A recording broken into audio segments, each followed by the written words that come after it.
Ayan guys, piprito tayo ng kamote. Pritong kamote. At ayan ay i-mix natin dito sa ating pork ribs mamaya.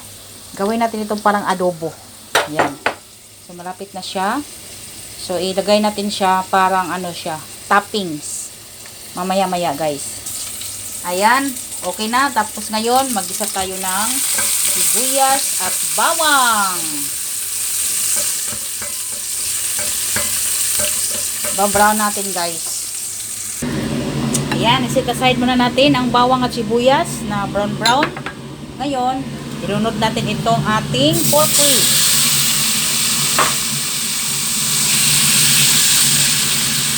Parang iprito natin guys. Iprito muna natin ng medyo brown-brown ito. Oo. Ayan. Medium fire. Ipa-brown-brown natin ng konti. Ayan. Binaligtad natin guys. Pa-brown-brown natin ng konti. Konti lang. Brown-brown.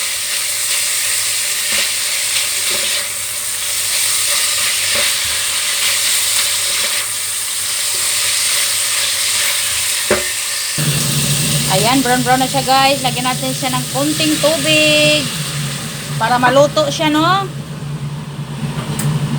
Takpan muna natin.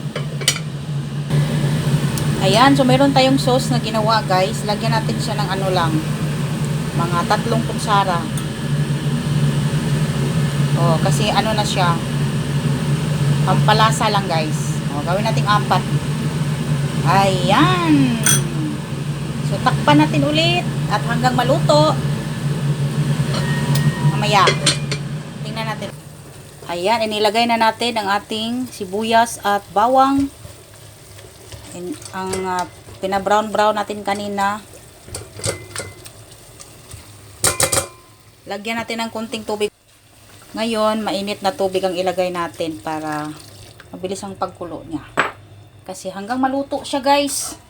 Tapos, idagdag natin ang ating kamote. Panulit! Ayan guys, ito na, finished product. Sauce pa lang ay ulam na. Ayan, tingnan nyo guys. Ngayon, okay na siya no. Ang sarap niya guys, promise.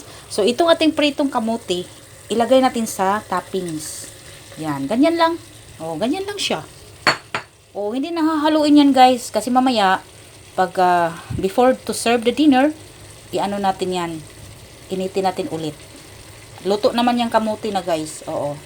Ayan alright, so this is finished already. Luto na po yan guys, ready to serve na po yan. Thank you so much for watching guys. Thank you so much.